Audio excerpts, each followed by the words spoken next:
Connecting. Drum roll, please. Hello, beautiful. Hello, good morning. Good morning. How are you? I'm great. This is my first time being, really logging in. I'm not super big on social media, so. Oh, really? Oh, okay. Well, then we are all jumping out of our comfort zone a little bit here, Yes, right? that's what you gotta do. Yes. So I was just, while you were joining, I was saying I've been doing these real talks for, I haven't paid attention to how long, but maybe a couple of months now, and I have a different speaker every week. Yeah. Just the theme, they've all happened to be coaches, which is also a good opportunity for me to connect and collaborate with coaches, and we're learning from each other through each segment. Yes. And then we're staying in touch and building great relationships, like with one of my fellow confidence coaches on this live now. We did a live last week together. So I've seen you. Nice. I love your page. This woman. Oh, thank you. We're going to talk about how to reach you in a minute. But let me start off by officially appropriately introducing you. So I have with me today Coach Charlotte Haynes and Coach C, or Coach Charlotte. Thank you. Already sharing the hearts. Already ahead of me. Thank you. Coach Charlotte is a life coach like myself, and she specializes in marriage coaching, family coaching, and personal growth coaching. So I had asked her to collaborate with me on a real talk, which is what it always is. It's always real. Always real. Always real. So that's just high level about Coach C. Do you like to go by Coach Charlotte, Coach C? Either work? Which one? Either one is interchangeable. Whatever. Okay, great. So I would like just to turn it to you for a second to give even a more expanded intro, and then we'll talk about how to reach you and a little bit of engagement rules, and then we'll get into it. So let me turn it over to you. Okay. Well, funny thing how I came into coaching, I was in a master's program in Portland. It was my dream to become a therapist, and going through that process, I was introduced to coaching in a course back in, it was at 2011, 12, something like that. And I just fell in love with it. I was like, wow, because what's cool about coaching is it gets you from A to B to C. It's not so, it doesn't have to bring so much of your past up to get you to the future. So I really got into coaching, and I say I've been doing this my whole life. I love helping people and giving back, and being a part of people's transformation. Yes. So I love it. So I got into coaching then, and the program went through a New Vibe training. He's amazing, Coach Carl Casanova. Does amazing things, focuses on anger management and women moving forward in their careers. And so coaching's been great for me. I have, and it allows me the independence I was looking for, because at the time I had just had my fourth child. Ooh. And my husband had just started a career where he was traveling, and I wanted something where I could start it up right away, start changing people's lives, and it was just more, I think it's more personalized and more, just high impact, but like a deep kind of instantaneous kind of change with people. So I just enjoy it. Awesome. Thank you for sharing that. Yeah. So I always like to ask at the beginning to share how people can connect with you, just in case they jump off earlier, and then we'll bring it up again at the end. So how can people connect with you, find you, so they can learn more about what you do, who you are, and your practice? Oh, well, of course, you can follow my Instagram page. My Instagram page will link you to my website, which is charlottehaynes.com. So it's pretty easy to find, and it's Haynes with a Y. It's like the underwear, but with a Y. Yeah. charlottehaynes.com. And I also have a podcast called Dear Charlotte. So You can find it on iTunes or wherever podcasts are offered. So, get that. I have a Facebook group. So there's a bunch of ways to kind of interact and engage. And I have a book coming out. So look for that. Woo! Yes. Oh, my husband's on here. Hey, husband. Oh, hubby's on. Uh-oh. What are we going to say? No, just kidding. Don't call me right now. Okay. So thank you for sharing that. And your Instagram handle, just for people who can't see, it's what? It's Coach_C Haynes. Coach_C Haynes. Okay, you all got that, and you'll maybe be able to see it later, but we'll bring it up again. And this is gonna turn into an IGTV anyway, and it'll be posted right afterwards. Cool. So, all right. So just a couple of engagement rules. I don't want to call them rules, but how we engage. So for those who are watching and people who come on, they'll drop off, what have you, as they're spending their Saturday. You hear something that you like, show some love with some hearts. You want to ask a question. This is a great opportunity to ask anything related to marriage. Coach C is the coach for that. So I've had my experience being married. I am not a marriage coach. So this is an opportunity for you to ask your questions to Coach Charlotte. And I know some of the people on here are married, so this is of interest to them. So ask a question, make a comment, give some love, any way you want to engage. We invite you to do that. We will be paying attention to those who are making the comments and try to make sure we come back to them, because we'll be engaged in the conversation. And then we'll want to make sure that we fold you back in at some point as well. So with that, let's get into it. Okay. So let's talk marriage. You are a marriage coach. So share with us, if you will, marriage and what experiences you've had coaching people, what coaching advice you give, just marriage, what comes to mind, what should people hear? It's tough. It's tough. And it's difficult. I'm not going to say it's difficult every day, but it's a challenge every single day.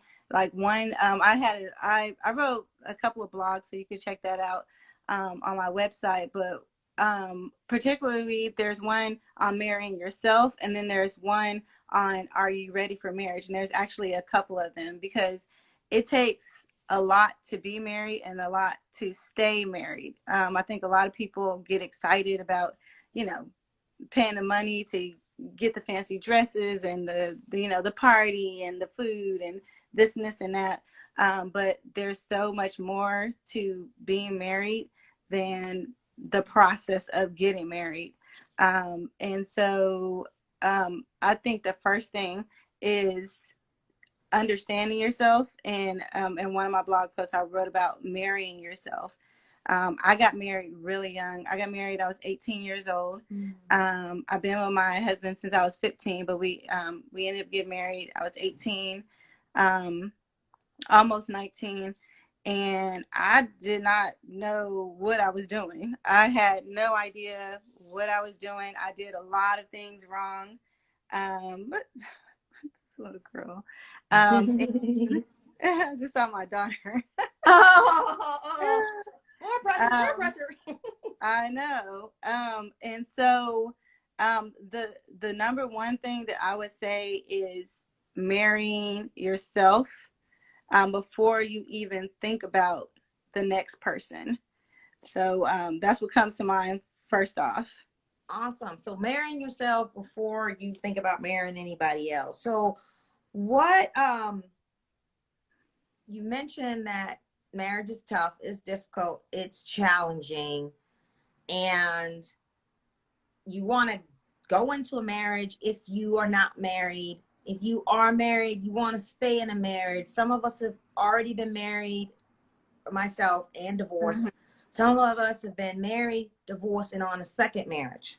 Mm-hmm. So I really am interested in hearing, and I'm sure the people who are watching and listening are interested in hearing, is we want to get or stay married, but mm-hmm. What is marrying yourself? What is that? Well, marrying yourself is first falling in love with you, and figuring out what you want. When you get married to someone, that's basically what you're doing. You fall in love with them. You figure out what they like. You figure out their needs. You figure out their love language. You try to be compassionate toward them. You give room for mistakes. So if you do that for someone else, you have to do that for yourself. Mm-hmm. So you have to be kind to yourself and say, look how far you come in this or that. You're growing. You have to understand what you personally want. I know when I first got married, and we would go to marriage counseling, and the therapist would be like, well, what do you want? What do you want, Charlotte? And I'm like, I want him to change. That's what I want. And it's like, okay, well, what does that mean? And I'm like, I don't know. I just want things to be different. Well, and then what do you like? Well, I don't know. I just want things to get better. When you don't have those answers just in yourself of knowing what you personally want, what you need, what your love language is, you can't convey that to someone in a marriage. And so you're two people that really don't know what you each personally want.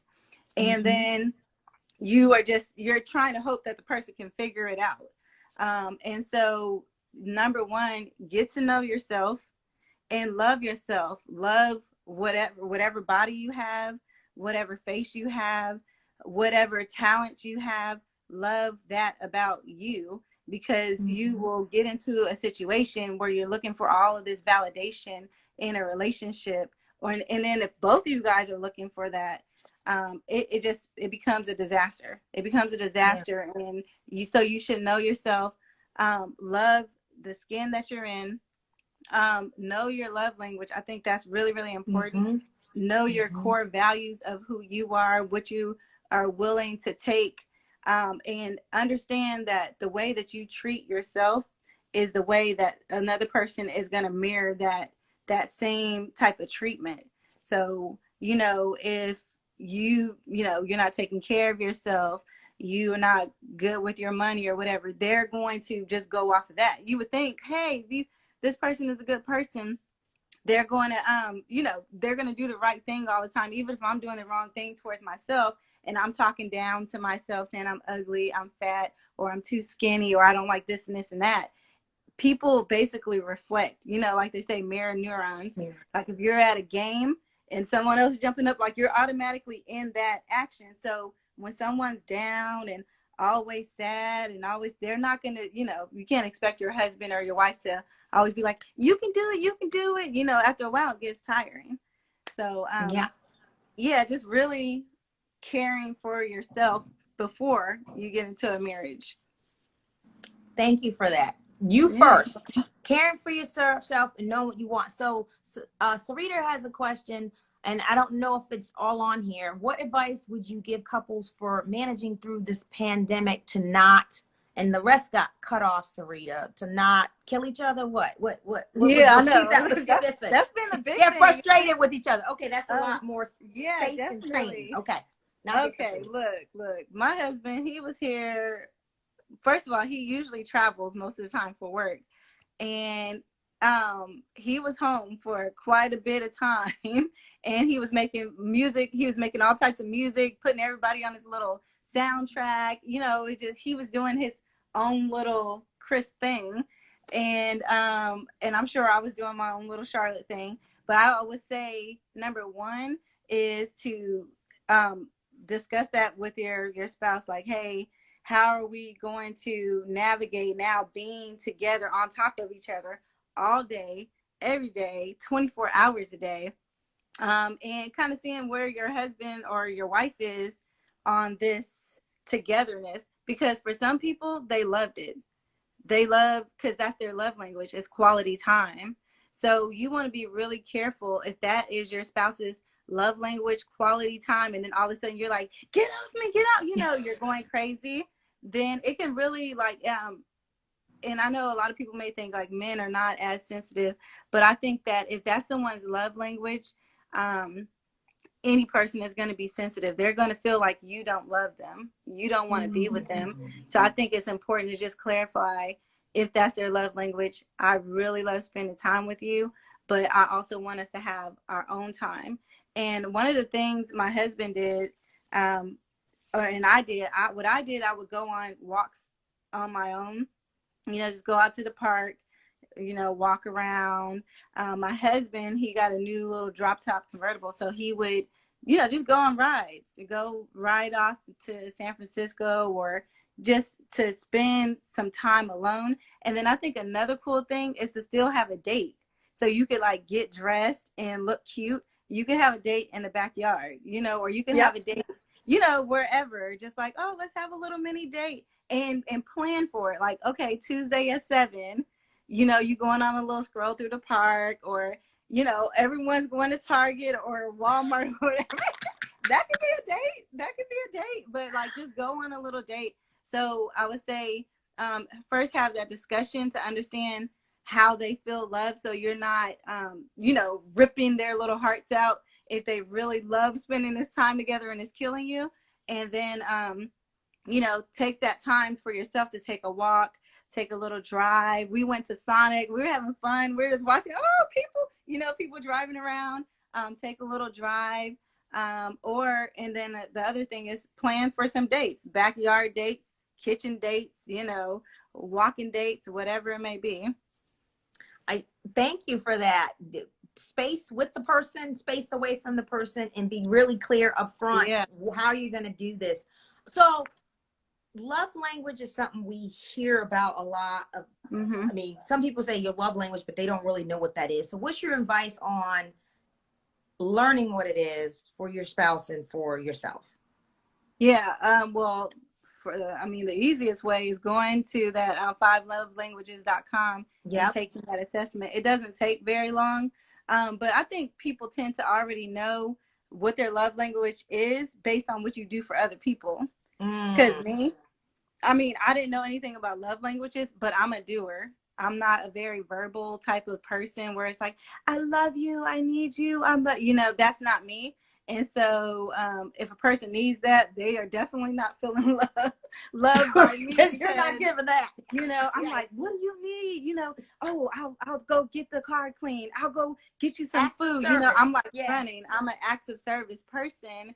And so that's how I love. And so I would say the number one way, you go ahead and take that assessment on the 5lovelanguages.com, but see how you're loving people. What are you going out of your way to do? Are you snuggling up to people? Are you kissing and smooching? Are you always giving compliments? That is your love language. And so, you can kind of figure it out from there. Yeah. And I also, there's a blog on my my website. So I kind of written about it, and there's a link to all of the information I'm sharing. There you go. It's all connected. Yeah. There's a purpose. The love language is a good one. When I was married and we were going through a lot of challenges, I had listened to the audio, and I never had taken the assessment, but I assumed some things. What I assumed, which when I later took the test was still in the top 3, but what I assumed my primary love language was at the time, and it might have been, was words of affirmation, quality time, and physical touch. And then 5 years later, when I took it, I finally took the assessment this year. I'm no longer married, but I took it this year. Yeah. And number 1 is quality time. Number 2 is physical touch. Number 3 is words of affirmation. So for some reason, I guess over time, I feel like I've gotten it, or, so it's not the top one, but it was very close to my number 2. So it could go either way. What was hard for me was being married, and maybe you could shed some light on this, is physical touch is very important. That's what your husband said. I caught that. Is I was trying in the way of not just learning me, like, yes, words of affirmation are important for me. I think his way was acts of service with me, and acts of service is like 4 or 5 on my list. Oh, where at that, No, go ahead. Yeah, so I was probably giving him what he didn't need, and he was giving me what I didn't need. But I was also, the struggle was I was learning, but I couldn't get him to do the same thing as far as learning the love language so that we could probably connect better because we knew each other's language. And so what is your advice when you're going in this direction and they're going in that direction and you're scared because you're supposed to do this, right? But you're doing this and it's like, uh-oh. Yeah. No, I mean, hey, I'm right there in the boat because my husband's love language is definitely different than mine. He does like verbal compliments and it's touchy, and I'm not. I feel like I'm lovey-dovey. I mean, my husband probably would not. I know agree, she's like, am I? But not to the point of if that's his love language, and mine, like I said, is acts of service. So I think it's frustrating on both sides when, like you said, your love language is you said quality time, words of affirmation. At that time it's now 3, but quality time and physical touch. Yeah. So you sound like yours more like my husband's, and mine was probably more like your husband's. Yes. And so I apologize already to my husband for not understanding that, because it makes a person feel unloved, it makes them feel unwanted, and it makes them feel invisible. And so vice versa on the other side, when my husband is doing those things, he compliments me a lot, he's, you know, touchy and lovey and all that stuff, but I'm like, can you just do this one thing? Like, I just want you to go and wash some clothes or something, you know, like I would feel loved to the end of the world, you know. And he's like, nah, I just want to kiss you and hug you. And I'm just like, what? I don't feel loved like that. I don't feel, you know. So it's a challenge. It's so difficult to love a person how they want to be loved, because I can tell you from my own personal experience, like trying to be more verbal about, because I'm a doer. So when I'm looking at something, I might feel like I want to say, I love you, or you look good, but it's a challenge. Like, it really hurts my head to try to do that because I'm used to it just being inside, and I'm just like, I'm feeling it inside, but I don't want to say it. Like, I don't want to react to it. Like, it just is difficult. And the same thing probably was the deal with your husband. And I think people fight learning a new way of doing something. And so, and it's for anything. Like, if you have to work out, for example, and get up at a certain time, it's a difficult thing to do, which is why people start and they stop, and stop. And also when you don't get the acknowledgement of the change that you're making. So, for example, say your husband was being a little bit more touchy-feely, like you wanted, but it wasn't enough. It was more, but it wasn't what you were looking for. You gotta appreciate the small changes. So if he was rubbing your hand a little more, and that was out of his comfort zone, that was a big step. That was like, girl, I'll just go around rubbing, because he may be afraid of the rejection of doing something differently. And so you like, that's all you did? You just rubbing my hand? That ain't nothing. I want more than that, you know? And they're just like, what? I just went all out of my comfort zone to give you, you know, this extra something that I don't normally do. And so I think 2 things is, number 1, you got to know yours. 2 is knowing your spouse's. And the 3rd thing, I didn't say 3, but I'm going to say 3. 3 is applauding people for the small change. That small change. So it's like if you had, you know, like I always tell my daughters, when you're talking about, this has nothing to do with this, but sin, and, or not sin, but like smoking, and you smoke 10 cigarettes a day. If you smoke 8 cigarettes a day now, you're winning. Clap it up, you know. And that's how you do it with the love languages. If they're doing a little bit more than they did before, say, I noticed how you just been staring at me. Like, I like that, you know. Like, just give them some lift them up, pump them up. I love that. Yeah. Thank you for that. We're getting a lot of affirmations, and I'm gonna look real quick. Because last time we didn't get to do this, so we're good on time. So these are more comments and questions. Hopefully Sarita's got answered on the frustrating part, gave some good advice I there. hope so. Space. Let us know, Sarita, if you want more. That was us, quality time and touch, when we were talking about the love languages. So it worked for us. That's Coach Jamie. She's a confidence coach. Yes, check-ins are also important. Make sure you're following through with what y'all agree on. Yep, Coach Niaba, and then we got the hubby coming on through. We were able to give each other our own space for our interest. Got dressed up and danced in the middle of our family room. So that was their date. Oh, that's fun. That's a fun. good one.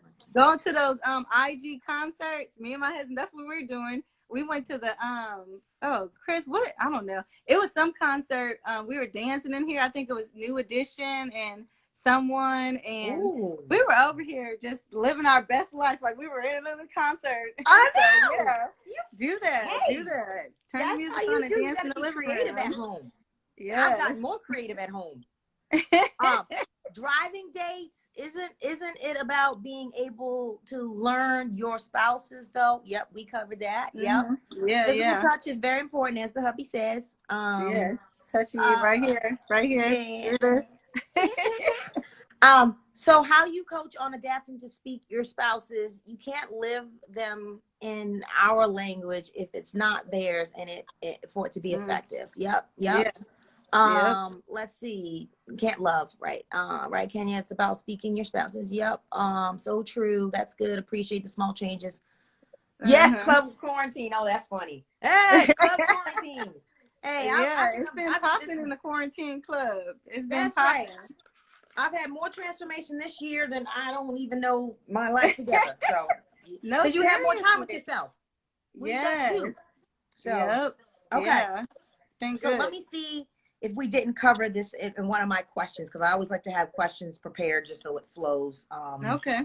So how do you recognize when you're falling out of love with your marriage and yourself? Oh. And what might that look like? Well, this is a really good one, because it was probably back in 2008. No, we live in Portland, so it had to be 2000, probably around the time I was going through the coaching certification, and I was trying to figure out how to fall back in love. I was feeling really disconnected. And I think for yourself, feeling like you're loving yourself less is I think people avoid the mirror. Like sometimes I don't even know I look crazy, and I'm like, whoa, I didn't know I looked like that, because I don't look in the mirror. I'm kind of just going, giving to everyone else, doing everything for everyone else. And so I think you just kind of become distant from the things that you love to do. I like to write poetry. I like to be with people, but you kind of start to get isolated. You don't really care about what you look like. And you get distant from yourself, from the loves that fill you up. And then I think in a marriage, when you feel like you're falling out of love, and I don't necessarily think that it's falling out of love. I think that there's just distance created by life. Everyone love is a daily choosing, and so it's not really like people feel like it's a feeling.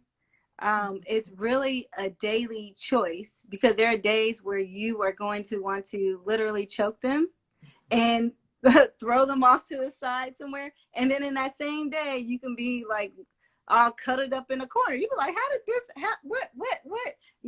So I think that, but you see that distance. I remember there are times where, we would just, when your husband or your wife comes home and you're just looking like you don't want to touch him, it's like, you go ahead and do your thing. You finding a reason to get away from them. Let me go. Okay, I got to go and flip this chicken or something. I got to go and, I feel like scrubbing that toilet right about now. And they just got home from work or school or whatever. And it's like, you're supposed to embrace.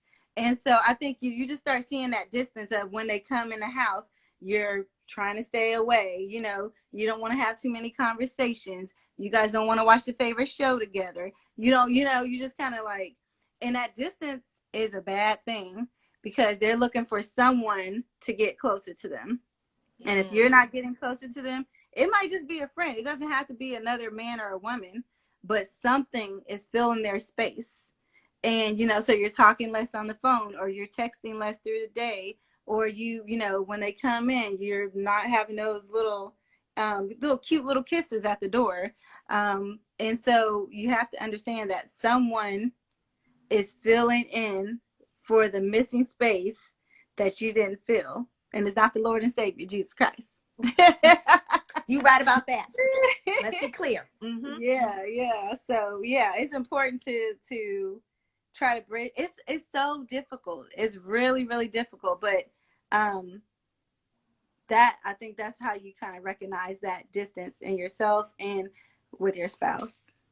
Great. That's a good one. Like it's easy to recognize what's working, but you don't always notice what's not working. And then sometimes it's so far along that it's never too late, but it's harder.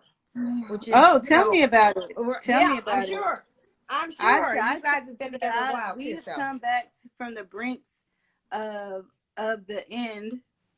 I think several times because life just gets in the way. I mean, we have 4 kids.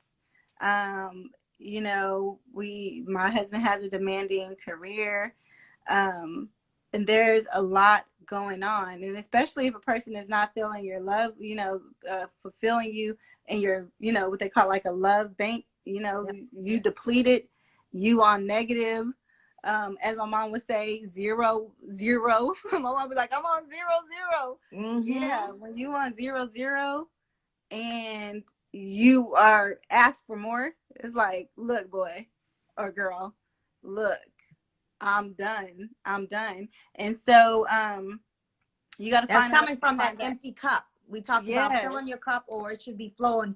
You should be serving from your saucer, as we like to say here. So you can't do that when you come from an empty cup.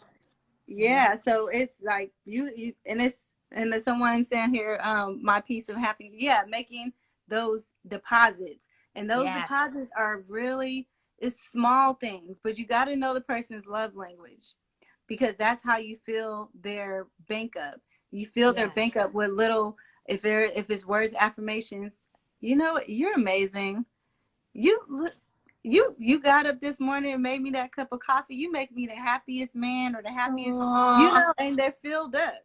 But I mean, in my case, it's if you hanging up a shirt or something, you hang it up like, boy, you just, that's how you help me out. That's how you showing love. Yeah, I just love it. Like, what you making the bed? Oh my gosh.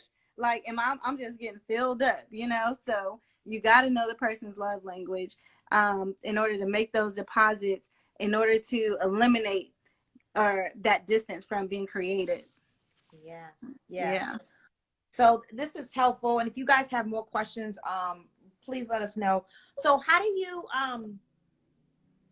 when you're married, you're one, but you're still 2 individual people that need to be growing.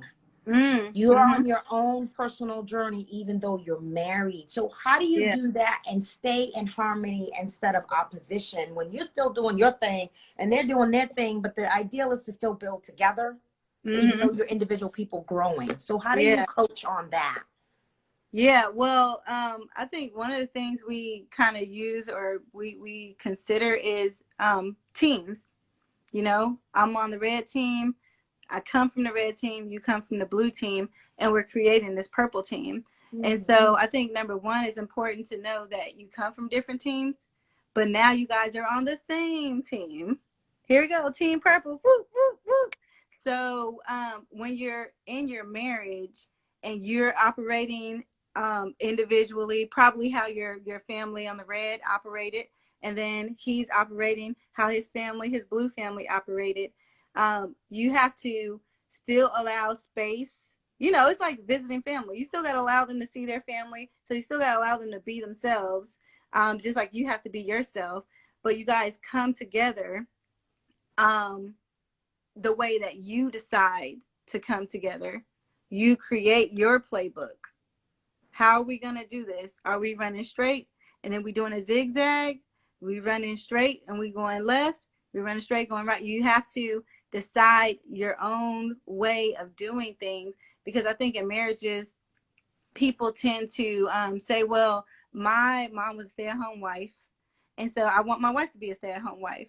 And you can't go out there doing your own thing. Only I can do my own thing. You know, a man may think that. Or a woman would say, you know, we have a lot of independent women in our family. So I'm going to work. I'm running my business. And her husband may, you know, so you got to like kind of talk about these things and say, what are we going to do? So we are both fulfilled in this relationship, coming from different teams, and create your own purple team and your own way of navigating. So if your husband is a stay-at-home husband, that's fine. Let him be a stay-at-home husband. You're bringing home the bacon. It's all good, because that's what you guys have decided to do. That's the life you've decided to live. And you guys can still have your individuality, visiting your family, you know, playing your sports, doing whatever you may want to do. But you come together. It's a joint decision. It's not, you know, well, my family did it like this or your family did it like that. So allowing space for people to grow in their way and their understanding, and still holding on to their family core values, but coming together as a purple team and creating your own core values as a family and being okay with that. I like that answer. I hadn't heard it, and I love the analogy, because that would resonate anyone, especially when you talk about teams. So male would get it, a female will get it, females like teams too. So that's a great analogy, and it makes me think about you ever hear, you know, I've heard this is 50-50. We do everything 50-50, but then I've also heard it's not 50-50, it's 100-100. So what's your thoughts on that whole who does what, how we team together, how we get purple together? Hey, first of all, I'm going to say number one, you ain't going to always be happy together. You're not. Some days you're not going to. I just want everyone to understand, you're not happy every day when you're in a marriage. Like, everyone wants to believe that that's the thing. Like, no, real life happens. Babies die. You know, so you may have miscarriages or something happen. Your parents or family members pass. Money gets short. People lose jobs. Your husband changes. You changes. So it's always, you're always balancing all over again. So that was number one. Number two is you were saying about the 50-50. When we first got married, that is enough. So we went and we spoke to our pastor and his wife. I think they had been married probably 40 years at that time. And again, remember, I'm 18. My husband is, I think, 20. We're there and they say it's not 50-50. That was the number one thing they said. It's not 50-50. It's 100-100. And the other thing she said is his wife. So the husband said it's not a 50-50 relationship. It's 100% each. And his wife said, what your tongue is like a two-edged sword. The words cut going in and they cut coming out. And I did not know what she was talking about. I was like, what is she talking about? You know, but that's even more true for a person whose love language is words of affirmation. Because you are slicing and dicing that person with everything that you say. And, you know, it's like one of the deep cut where you got to go to the hospital to get that sewed up. It's not a little Band-Aid that's going to come back, you know, it's not going to come back together just over time. You got to go to the hospital for that. And so 100% each. And I was listening to a podcast, Brene Brown, and she was talking about how they operate in the family. But then sometimes she said they do this little thing of, how are you, like, how full are you today? You know, are you operating at 70%? Are you operating at 80? Are you at a 50? And then that's the way that your spouse will know how much am I filling up. You know, we're trying to get to 100 today. So your spouse might have 70 and you might have 30, and together you guys are, trying to keep that the family household at 100.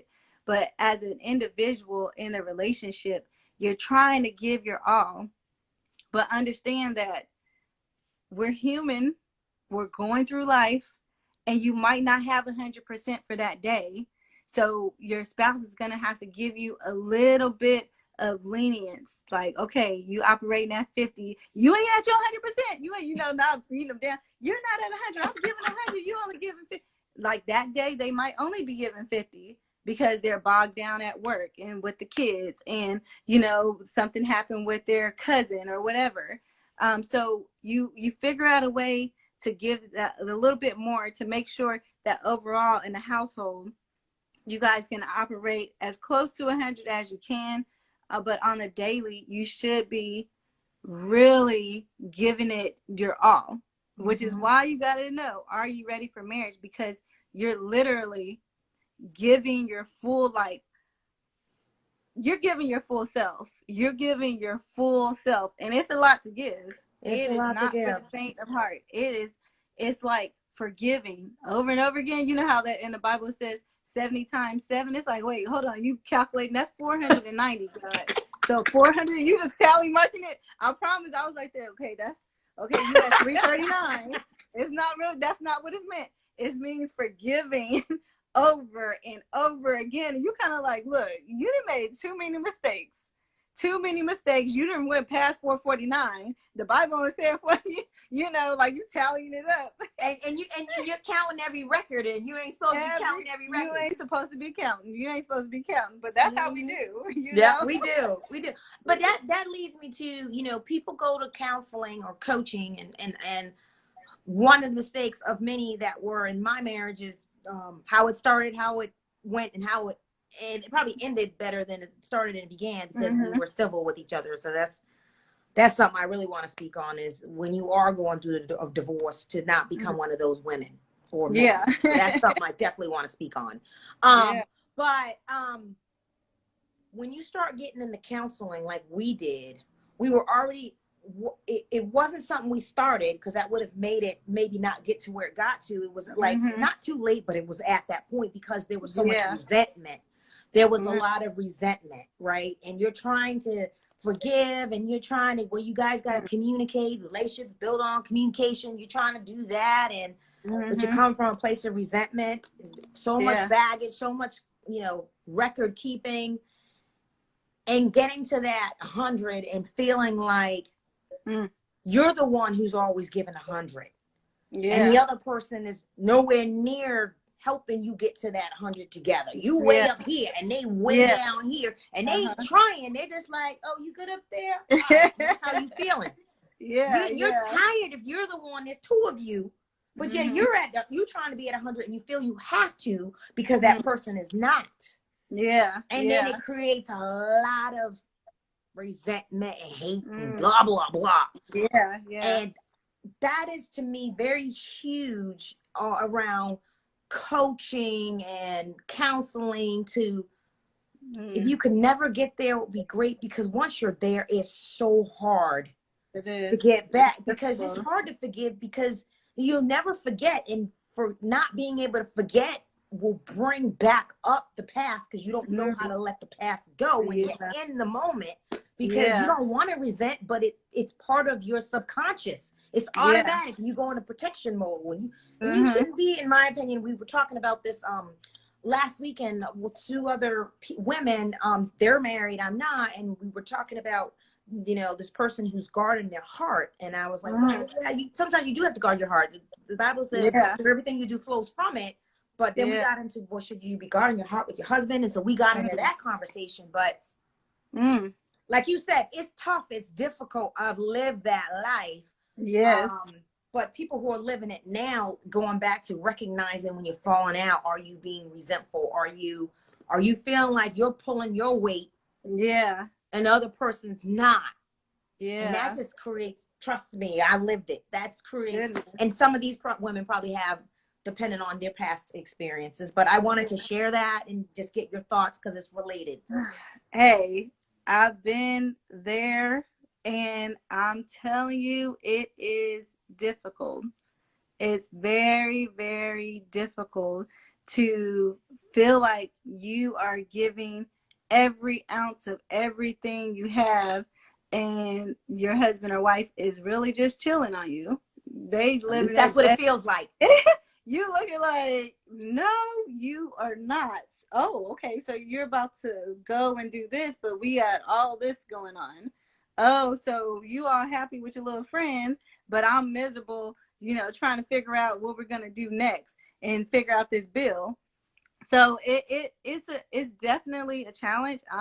It's not something that you cannot come back from, but it takes so much work. And there's a book. Goodness, I know. I think she said one person can make a good marriage, but two people make a great marriage.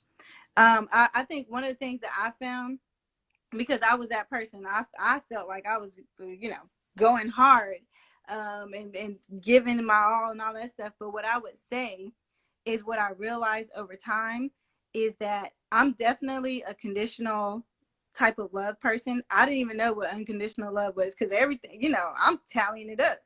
I'm like, you did this, you did, no, I don't know. That one gonna go into the you ain't ever being forgiven box, So I'm not gonna say I am, but I was definitely that person. And so over these years, what I've learned is that I was not as great as I thought I was. Like, I really thought I was the bomb. I was such a good wife. Like, I was giving everything I had. But again, I did not know my husband's love language. I did not know how to be a wife. And there's no specific way of being a wife, because you're a wife to an individual person. So, that is going to depend on that relationship, creating that playbook together. But I think one of the things that I did personally is that I looked at myself.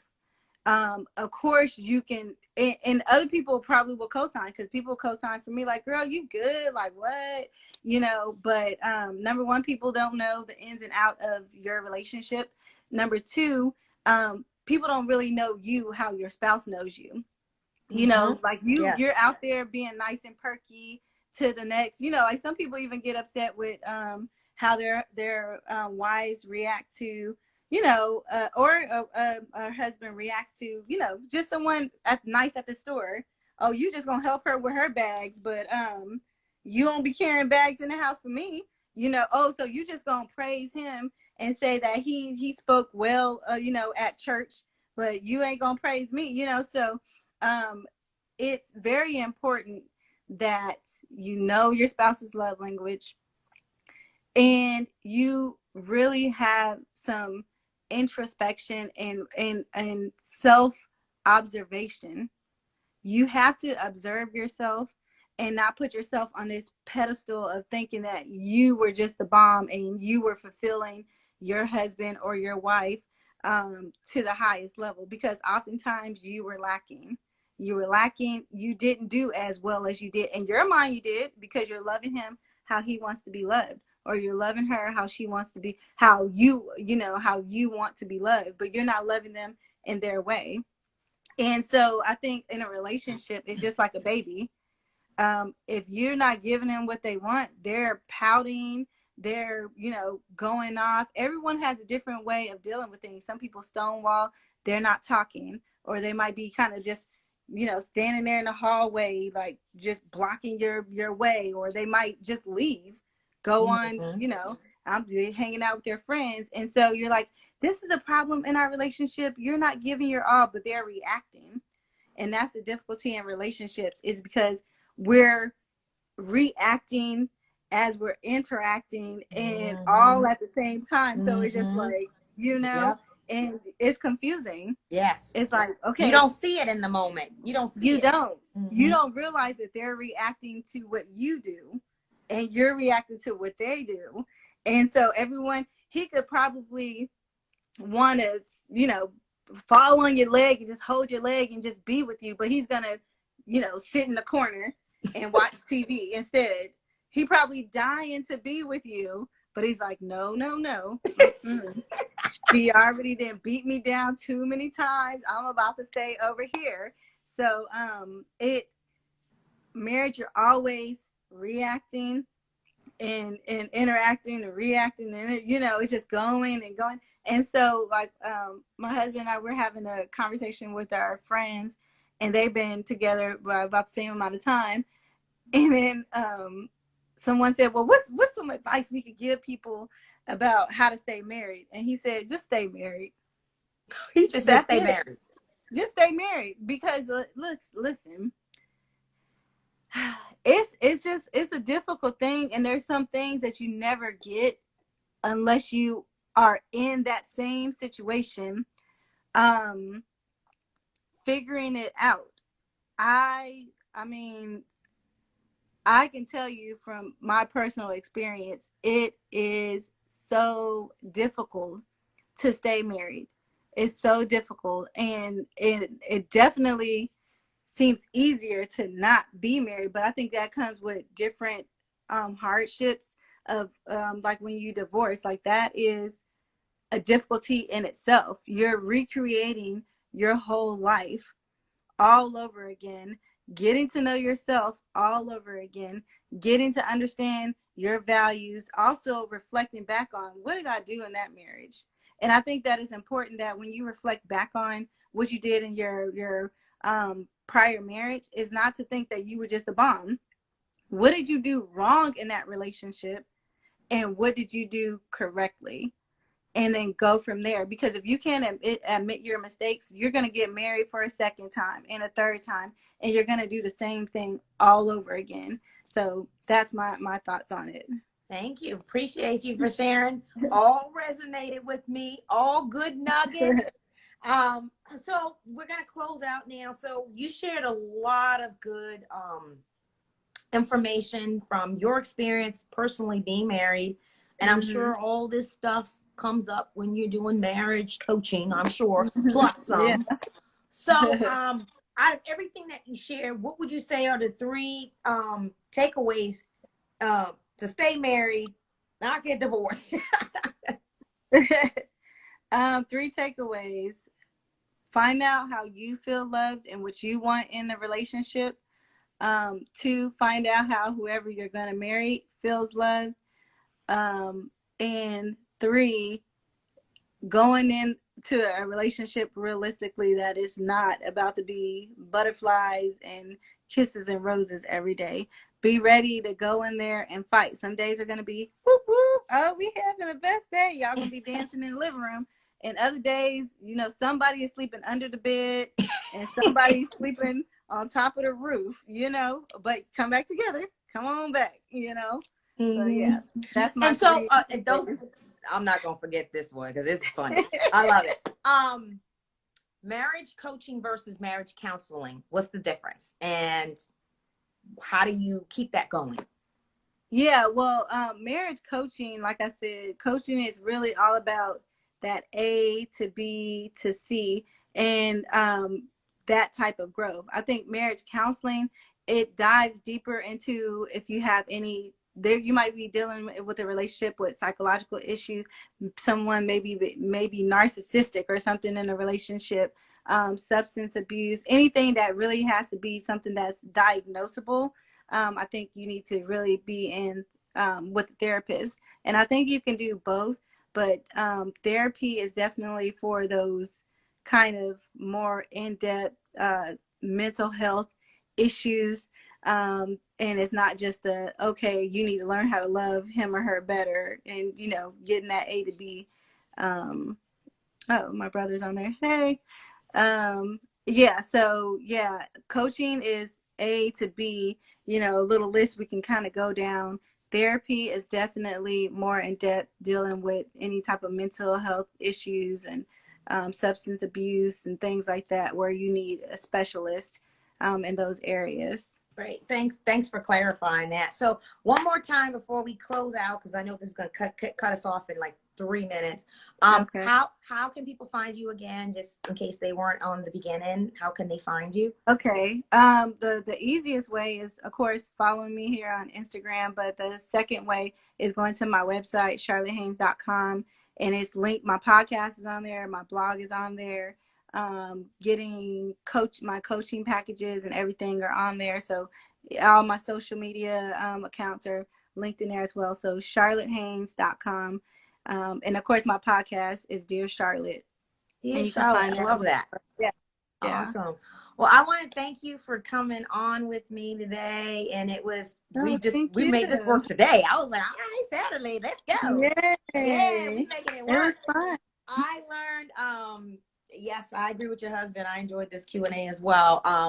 Very insightful. Thank you, husband. Yeah, thank you, good hubby. Very insightful. Took some good nuggets away. We had a number of people on here married, second marriage, some first. Some things we know, but we don't always put into practice. So that's the important part. Knowledge is only as powerful as what you do with it. So hopefully this was helpful for people as a refresher, or just also just to say, oh, there's other people in the same camp as me, married. What can I continue to do that will make my marriage grow and stay? I think that's really important. And you and I think, you know, I want to continue this collaboration, get to know each other a little bit more, and stay in touch. And I just want to thank you again for coming and speaking to us. Oh, thank you for having me. I really enjoyed myself, and thanks everyone that came on. Yes, thank you. And thank you for everybody came on and that engaged, and hope you have a wonderful Saturday, and take care. Bye. Bye.